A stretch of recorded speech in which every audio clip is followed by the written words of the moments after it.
In the ancient world, Egypt was one of the mightiest and most powerful empires. It was known for its wealth and culture. The ancient Egyptians were skilled architects, engineers, and artists, and they produced some of the most impressive monuments and works of art in the ancient world. They built massive pyramids, temples, and other public works that served as symbols of their power and civilization.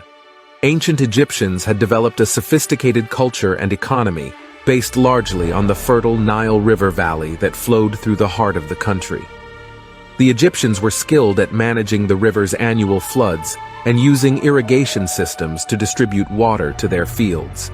This allowed them to produce surplus crops that could be traded for other goods and services. At the heart of this empire was a charismatic and intelligent queen called Cleopatra.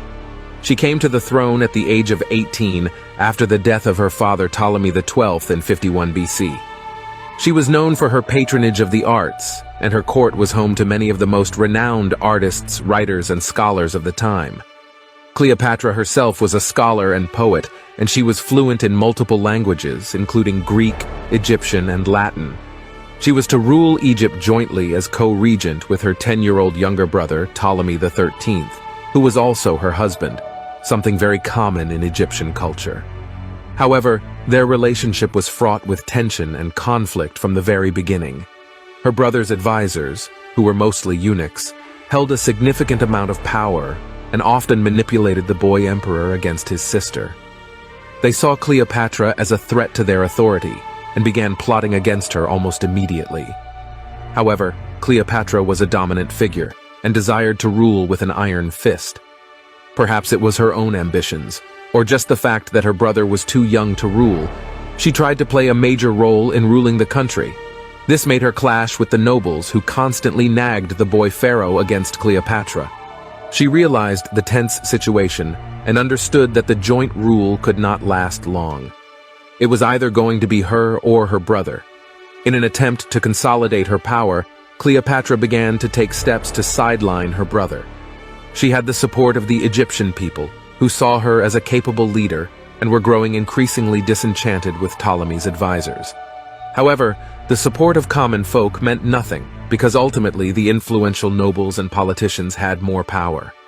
They made the pharaoh dismiss Cleopatra, forcing her into exile in Alexandria, as Ptolemy declared himself the sole ruler of Egypt. There are different theories as to why Ptolemy did not kill Cleopatra, but instead only exiled her from Egypt. One possibility is that he may have been hesitant to take such an extreme action against his own sister, especially since it could have been viewed as a violation of traditional Egyptian values. Nevertheless, it was probably not his decision anyways, but the decision of the boy pharaoh's chief advisor Pothinus, an influential eunuch who had also served his father as an advisor. However, what he did not expect was that Cleopatra would go on to challenge the authority of the pharaoh. In the year 48 BC, Cleopatra returned to Egypt with an army, seeking to regain her rightful place on the throne. She landed with her forces at the port city of Pelusium, which was under the control of Ptolemy's forces. In a series of battles, Cleopatra's forces were able to capture the city and defeat Ptolemy's army. Ptolemy's forces, on the other hand, regrouped and were able to retake the city of Alexandria. The conflict was far from over, however, and both sides hustled to gain power. Meanwhile, in the Roman Empire, the great Julius Caesar defeated Pompey, the famous statesman of Rome, in the Battle of Pharsalus, who was then forced to flee to Egypt in an attempt to save his life. A long time ago, Pompey had lent the Egyptian kingdom large sums of money, and he felt that the pharaoh was in his debt. He appealed to the pharaoh to help him in his struggle against Julius Caesar. However, Ptolemy knew that Pompey was a defeated man, and with his own battle to fight against Cleopatra, he was not in a position to help others fight their wars. If at all, he was the one who needed help against Cleopatra. Ptolemy, now a boy of 14, had matured, and he played his political move. He knew Julius Caesar was headed to Egypt in pursuit of Pompey, and he thought if he could win the favor of Julius Caesar, Caesar could help him crush Cleopatra's rebellion. Therefore, he slayed the Roman statesman Pompey, and when Julius Caesar arrived in his court, he presented Pompey's head as a gift to Caesar. To the surprise of the pharaoh, Caesar was furious when he saw Pompey's head. Even though Pompey was his opponent, he was Roman nonetheless. Egypt and Rome were at peace with each other, and he did not appreciate the behavior of the pharaoh who killed a respected Roman general in such an undignified manner. He refused to help Ptolemy against his sister, and sought an audience with Cleopatra before deciding to go to war against her. The pharaoh house arrested Caesar and told him he would not release him until he agreed to fight alongside him against Cleopatra. As soon as Cleopatra found out that Julius Caesar, the great Roman military general, was here in Egypt, she reportedly disguised herself as a servant and smuggled herself into Caesar's quarters to free him. She used her charisma and political savvy to win the support of Caesar. She was exactly the kind of woman who would appeal to a man like Julius Caesar. Caesar knew that peace was important in Egypt, as grain and other foods were imported to Rome from this very place. Due to the recent wars in Egypt, there was disruption in supply which had caused food riots in Rome, and Caesar wanted to solve this issue for his republic. He sided with Cleopatra, as she struck him not only as more politically mature and capable than her brother, but also because of her charm and beauty. The two grew romantically close to each other and fell in love. The relationship between Cleopatra and Caesar was therefore both political and personal. Caesar was a military genius, and his forces helped Cleopatra's army to lay siege to Alexandria, and they were able to capture the city after several months of fighting. During the siege of Alexandria, Ptolemy was killed in battle, possibly drowned in the Nile River as per many reports.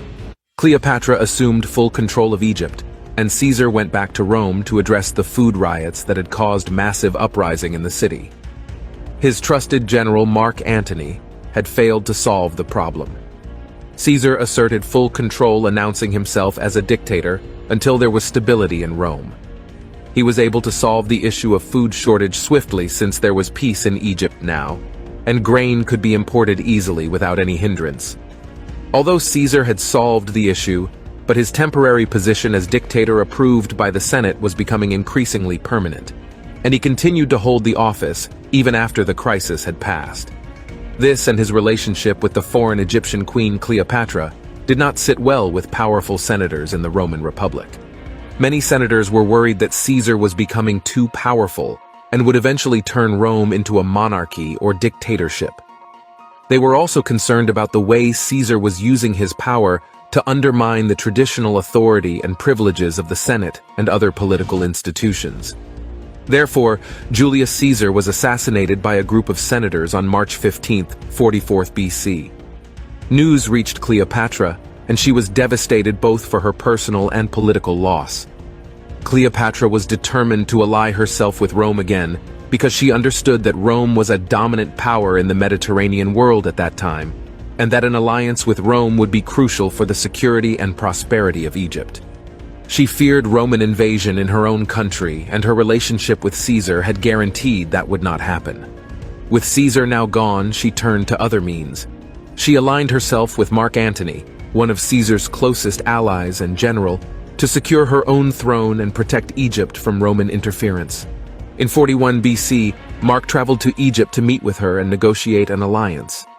Cleopatra famously arrived in a stunning display, sailing down the Nile on a barge decorated with gold and purple sails, with servants dressed as cupids fanning her.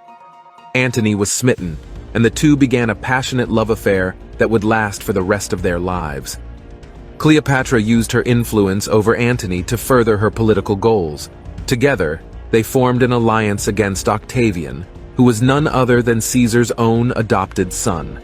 However, Antony's reputation was damaged when he divorced his Roman wife to marry Cleopatra and fathered several children with her, which made him appear to be a puppet of the foreign queen. In 31 BC, Octavian declared war on Antony and Cleopatra, and their armies met in the Battle of Actium in Greece.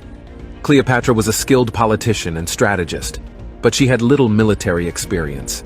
Antony led the army, but his judgment was clouded by his love for Cleopatra and his excessive drinking habit. Octavian's navy was far superior, and he outmaneuvered Antony's forces, who were weakened by sickness and desertion. In the decisive battle, Cleopatra and her fleet watched from a safe distance, while Antony's forces were decimated by Octavian's superior tactics. Seeing that all was lost, Cleopatra ordered her ships to flee, and Antony followed her lead. The battle was a crushing defeat for their alliance, and they were forced to retreat to Alexandria, Egypt. Octavian pursued them, and after a siege of several months, Antony's army began to desert him, while Cleopatra's people began to turn against her. In August of 30th BC, Antony received false reports that Cleopatra had committed suicide, and out of despair, he took his own life. When Cleopatra learned of his death, she resolved to join him in the afterlife. According to legend, Cleopatra arranged for an asp, a venomous snake, to be brought to her in a basket of figs. She then allowed the snake to bite her, and she died from the poison. Her death not only marked the end of Roman Republic and the beginning of the Roman Empire, but also the end of the Ptolemaic dynasty, which had ruled Egypt since the death of Alexander the Great in 323 BC. After her death, Cleopatra became a legend and a symbol of female power and independence. She has been depicted in countless works of art, literature, and popular culture as her life and legacy continue to inspire people today. Show over. We don't charge tickets, but a subscribe to our channel is a fair price. Thank you for watching. See you next time.